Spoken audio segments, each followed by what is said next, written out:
So fall is almost here. The year has just gone by, and it's surprising. It is surprising how fast this year has gone, and I guess that's a function of getting older, right?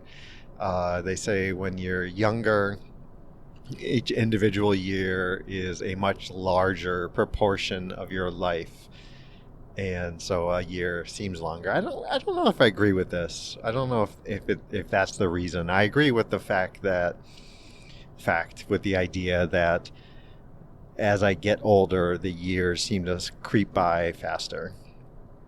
But I don't know what the reasoning is for that. I tend to think it's more just your mind is occupied by more things. But what do I know? Uh, but I was chatting with my friend Sophie, and she brought up reminded me how each day, individual day, seems to not go by very fast. Maybe tends to slowly go by, but then all of a sudden you look back and it's like, hey, wow, like a week is gone, a month is gone, whatever. And yeah, and and she's younger. She's a college aged person, and she experiences this as well. And we talked about it a little bit. I'm gonna get into it in just a minute. Um, we talked. We texted. Right. That's how we young people communicate with each other. um, so yeah. You know what? Let's just get into it. It is Friday, September 16th, 2022, and as of this recording, I'm still depressed, but I'm not dead.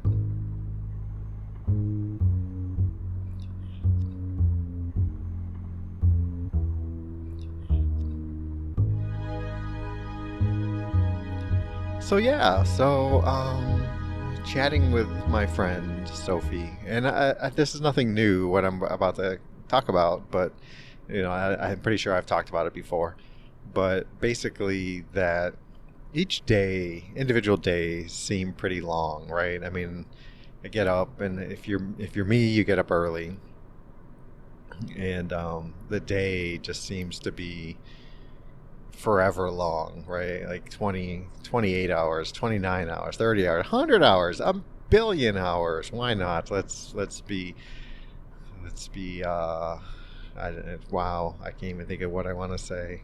Let's but yeah, and then like the goal of each day becomes like getting to the end, and that getting to the end, I should say I'm recording as I'm driving to go pick up my 16-year-old to spend the weekend with me. So if you hear different noises or whatever, I apologize.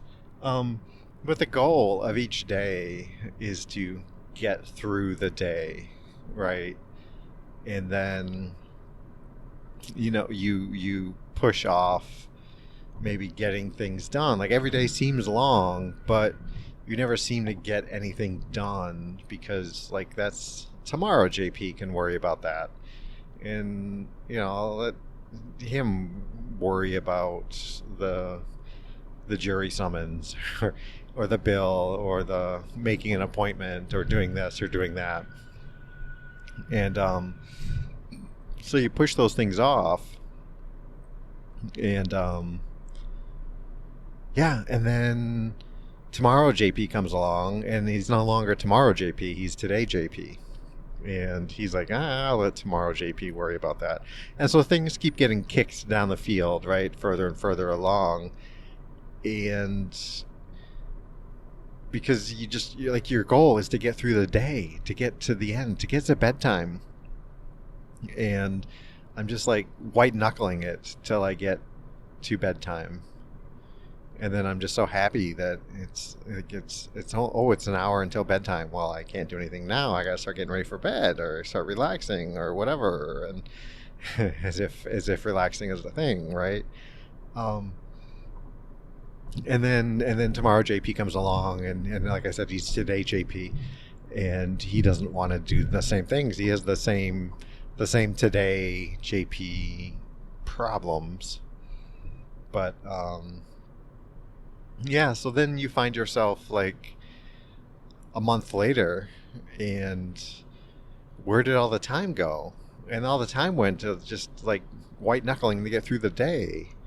So each day in its own, and maybe that's why. Maybe the time seems to go by fast because I'm not accomplishing as much. Like each day is in itself in actuality not as full. And so time goes by faster that way. Like I'm not looking back and saying, wow, it's been 30 days and here's 52 things that I did of meaning in those 30 days.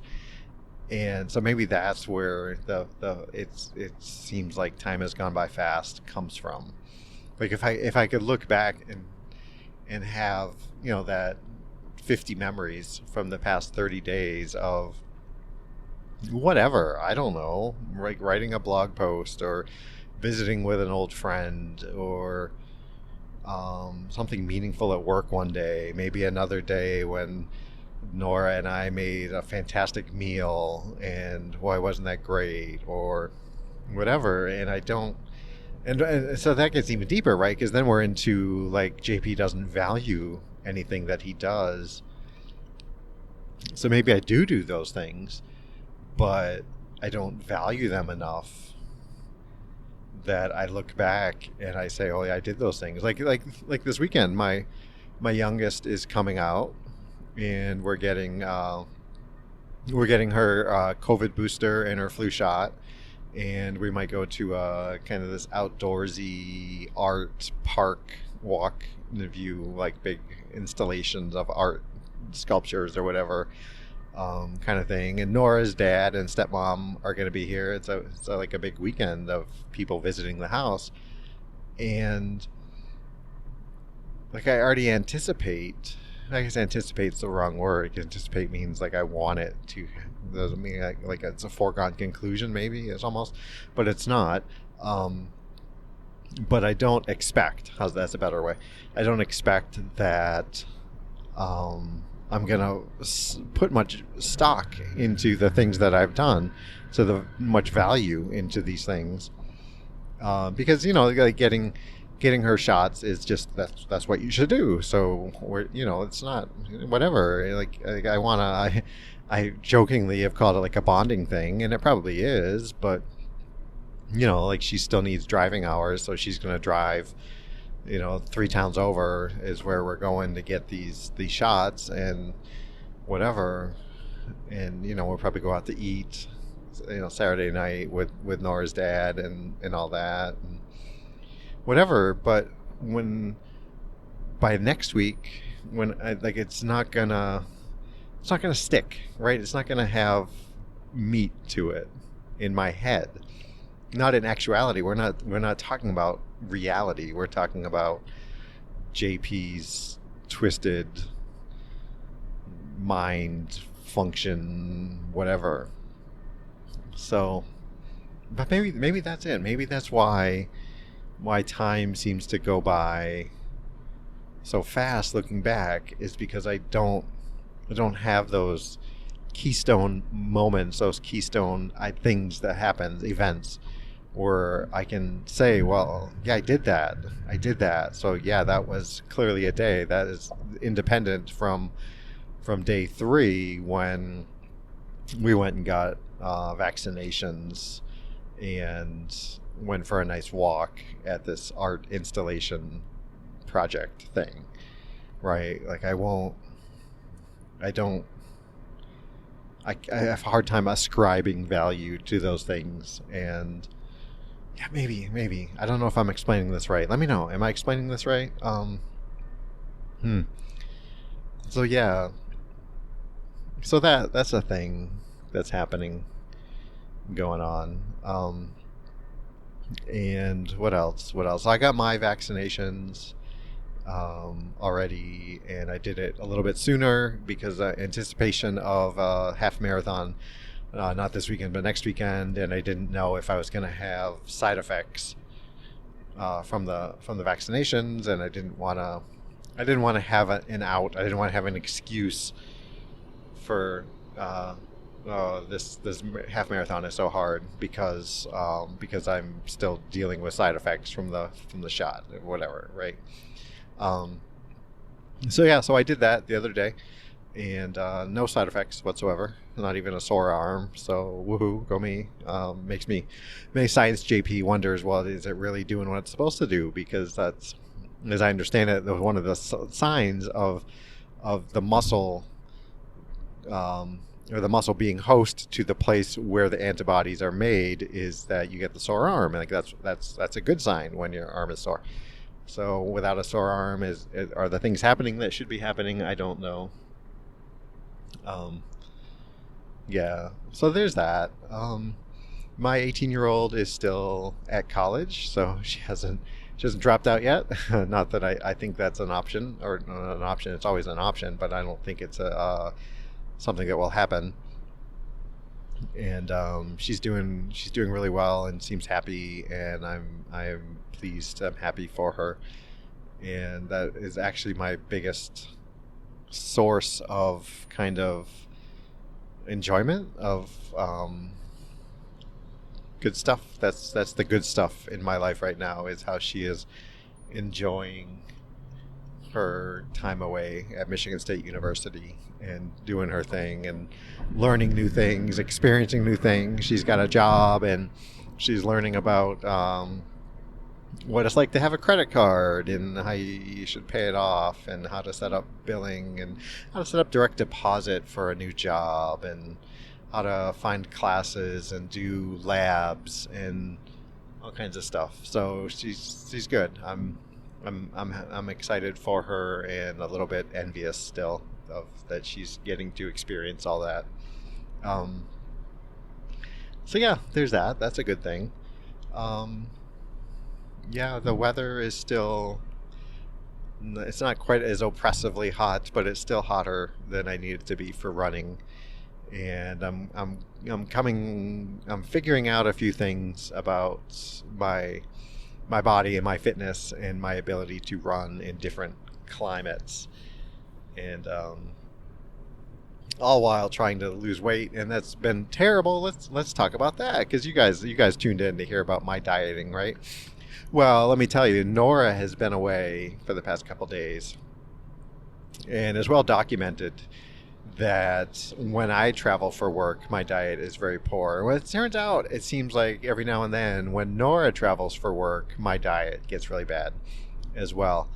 And it's almost like I've talked before about how I do things because of Nora, right? Like I take better care of myself because Nora is in my life day to day. And when she goes away, like, out of sight, out of mind, and there may be an extra pizza when she's away, and or maybe a little bit extra, a few extra gummy bears or this or that. So and I say that nicely, a few extra, like, it's basically I have eaten more than I need to eat. um and like, full well knowing it, almost like, well, Nora doesn't see it, so is it really happening, kind of thing. Like, that's how I justify it, I guess. And yeah, so that's a weird thing, right? Like vacation food, or when you work at a place, and it's like bagel day, or someone brings in donuts, and it's like, well, I didn't buy the donut, so does it really have 400 calories if I eat that donut? Like, I didn't buy it, so it's not real, right? Like, you can justify that away. And so if Nora doesn't see me stuffing my face with pepperoni pizza, did I really eat the pepperoni pizza? And obviously I know the answer is yes. Yes, I ate it. And clearly when I step on the scale, it says, yeah, oh, hey, you had a pepperoni pizza yesterday, didn't you? If only my scale could talk like that, it would. It would shame me daily, I guess. So yeah, there's that. And like I'm trying to be. It's funny because I will. So like yesterday, like I knew there's such a double think, even a triple think going on in my head, right? Those of you 1984 fans, double think and triple think. I don't think came in there, but I'm coining it right now. That like I'm responsible enough to say, well, I'm gonna just completely gorge myself on pizza tonight, so maybe I shouldn't have so many calories during the day. And then so I actually, like yesterday, I did not eat until I gorged myself on pizza at the end of the day. And so it's like I'm somewhat responsible, right? Like, okay, I gotta be good about this because I'm gonna eat, whatever 18,000 calories in pizza. So maybe I don't need to have, that planned lunch. I'll just skip lunch, and yeah. But then it comes down to like the pizza and the breadsticks or whatever. And let me see how many calories. Oh, that's a lot. You know what? I don't want to know how many calories are in it. Just let me eat. So like morning responsible, afternoon less so, and then dinner time not at all. Although I haven't, I've been sticking with the diety ice cream, right? So there's this Nix brand ice cream. It's Swedish ice cream. Like I said that, and it's not really. I don't think it's necessarily marketed as diet, but it's low. I mean, you can get like a yummy vanilla for like 240 calories for a pint, right? Compare that to Ben and Jerry's that is like 1,400 calories to a pint. So it's like, and a pint is a serving size. I'm sorry. If you don't believe that, then maybe we shouldn't be friends. But I mean, they're so tiny. So like for me, being able to have access to this, even like 350 calories for a peanut butter cup ice cream, that's yummy, right? It's not Ben and Jerry's yummy, obviously, but it doesn't have all the fat and as much sugar, and that's what the body craves. But to be able to sit down and say, okay, I'm just going to eat this, because who wants to say, oh, I'm going to spoon out ice cream from this pint? Like, what is that? That's ridiculous. Like, just sit down with a pint and eat it. And yeah, so I need these Nix ice creams. Check them out, Nix ice cream. It's good stuff. Nix, I'll take my check at the end of the episode. Thank you so kindly. So yeah, so there's that. And so I've been cutting back on medication with under the guidance of my psychiatrist, my medication prescriber. And today is my first day going completely Wellbutrin free. We've been cutting that back a little bit, and we were down to just one pill a morning. And then today was the day we're like halfway between the last appointment where we cut it down to one a day, and the next appointment where we will discuss how it's going. So today, no Wellbutrin. So we'll see. I think of all of the medications I take, so like trazodone is just for sleep, right? So I don't know that I get any direct mental health effects from that. And then the Wellbutrin, I don't think really offered up that much as far as mental health, kind of, right? Like Wellbutrin. It works well with some of the other medication that I'm taking. With the Trintellix, is apparently they work together in harmony. They're good friends, but it on its own, like, it's not offering up much other than being kind of activating, kind of giving me a little like reason to live. Like that's not mental health bearing at all. So yeah, so I'm free of that for a day, and we'll see how the next month goes, and then and move on from there and find out what's next to kind of reduce and keep moving forward. So fingers crossed with that. And I'm not anti-medication. In fact, I'm very pro-medication. I think I've discussed that, but it's been a while. I basically two things for why I am alive today, and one is Nora, and the other is starting the Trintellix and Rexulti, because my suicidal ideations just, not overnight, but within a week of starting them, they were gone. And I'm not, I'm not cutting out medication and saying to myself, well, if the ideations come back, I'll just learn to deal with it. No, if they start coming back, I will. Nope. Hey, let's bump that back up. Like I do not want those in my life. And there are not many things that I can say definitively, like, I want that in my life, I do not want that in my life. And obviously it sounds kind of funny to say, but I do not want the ideations in my life. Like, who would? And I know there's people who are like, oh, that's just me, that's just what I live with. And I saw the end of the path for those, and I do not want that to come back at all, in any amount. So, I don't know if you can hear that. There's a big badass dude in this muscle car just tearing off down the highway. Good for him. Yeah. So anyway, so that's still going on, the reduction of medication, and the point is just like, is not anti-medication. It's just, if I don't need to take them, then why take them? And if I do, what was I going to say? If I do need to take them, is there a level of taking them which maybe reduces what I think are some side effects, as far as this emotional flatness and things like that, which I don't know for sure that it's not more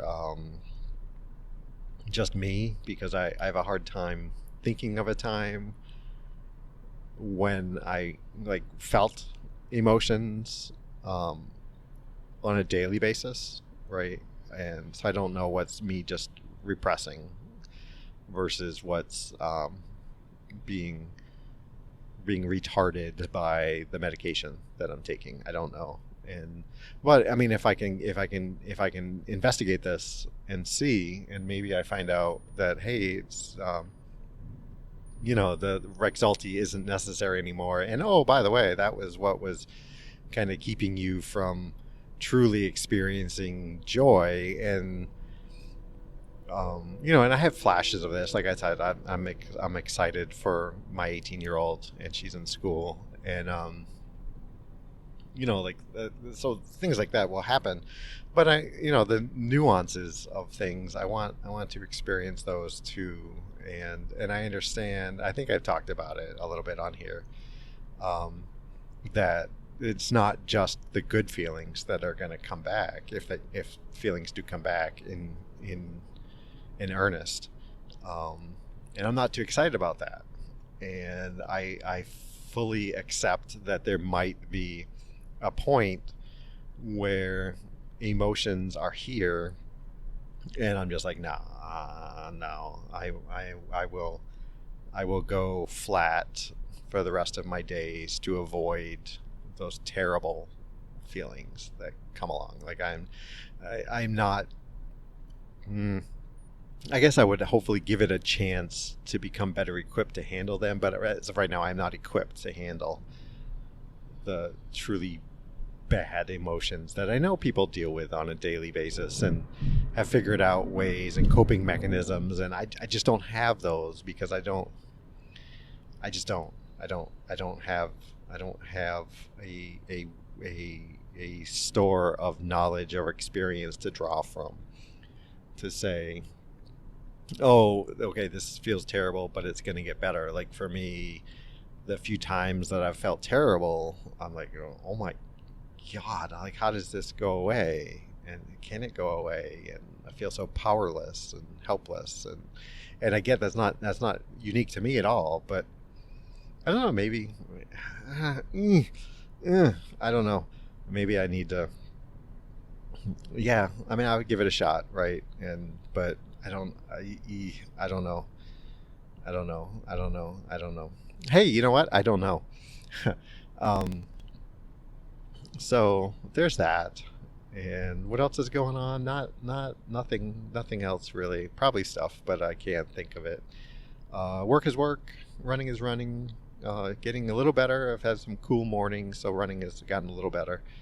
And I'm trying to learn some more about that. And see what I can do about making each run a little bit better, so I don't feel so miserable all the time. Yeah, I can't just drop that. So I went. I was just feeling terrible. Right, my runs were terrible, and it was kind of carrying over, like low energy and lethargy and whatever. And it got to a point where it was just so bad. Like Nora and I would go for a walk, and I just felt like, I'm like, oh my gosh, I can't do this. And so I went and I had blood work done, and I had the kind of bout with the low iron, and I thought maybe there's something with that. And I have a physical coming up the end of November, and I just didn't want to wait that long. And as might be expected, everything came back normal, within normal. There are ranges, and some groupings were maybe on the low end of normal. But still not anything that I would say like, hey, you got to take care of this because it's normal, right? So I'm starting to hope. I'm hoping that it's just I get through to the cooler weather and things kind of snap back, and then I have to have a better plan next year when the warm temperatures come back or something. I don't know. But yeah, that's what I do know. There's a lot of I don't knows today. So that's it. We're gotten to the point where I'm gonna say, reach out to me, let me know how you're doing, what's going on. I would love to hear from you, even though I'm sucky at keeping up conversations, but I will give it a try again. So yeah, thanks for listening. Thanks for taking time out of your day to listen to me driving down the highway, good old Interstate 85, and listening to me go on and on about what's going on in my life. And hopefully something triggered a little something in you that's like, hey, you know what? Yeah, I get that. Hey, JP, I get that. And thanks for saying that and pointing out that I'm not the only one who feels that way. Because that's what this is all about. That's what it's supposed to be about, is reminding you all that you're not alone, that I don't know the specific interstate that you're on, but I know the direction you're heading, and I get it. And there are other people who get it, and you should not feel alone. Please don't feel alone. Please reach out to me. If you're in the U.S., you know what? So I didn't talk about it, but so in the U.S. here, we've got the National Suicide Hotline, and they've recently, I don't know if they changed it or added to it, so you can just dial 988 and get connected to someone who will just listen to you. And if you're in that spot where you're struggling and you're contemplating suicide, then call for sure. If you're just kind of down and low, call. They'll talk to you. They'll listen to you. If you're feeling good and you know that there's going to be a day when you're feeling low and you're not sure if you're going to call because I don't know what that's about, call and just let them know that. Say, hey, you know what? I deal with depressive thoughts or whatever thoughts, and I just wanted to call and get to know the system and understand what I'd be signing up for. Not that you're signing up for anything, I shouldn't have said that, but what I'm getting into if I call when I'm feeling down. Because, I trained a new rep today, and it's all about repetitions. It's like so much in life is about repetitions and feeling comfortable and having a comfort level with what you're going to do. So give a call and just say, hey, you know what? I'm feeling okay today, but I just wanted to understand, like, what kind of things are you going to ask me if I call you and say I'm really struggling? What is that process like? And they'll talk to you. They'll talk to you. Maybe I need to do another call like that and record it and post it here. Maybe I'll do that. Okay. Okay, I gotta go. There's a rest area up ahead, and I need to stop there for resting needs and issues. Thanks for listening. I hope you're doing okay. If you are, if you're not, reach out to me. You can text me in the US, 248-648-1419. Worldwide on WhatsApp, +1 248-648-1419. You can still reach me on Facebook at Jamolki. Instagram, Jamolki, Jamoalki. If you're more of an emailer, jamolki@gmail.com. Sorry, I'm not on Twitter anymore, and the website is still down because I don't know what to do with it. But there's just some ways you can get a hold of me.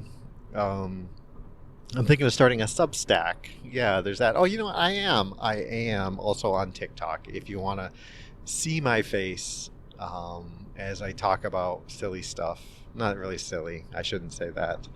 As I talk about myself, and kind of podcast adjacent, then go ahead and do so. Look me up at Jamolki on that. I don't know if it's ad. It's not ad, right? But Jamolki on that. Jamoalki.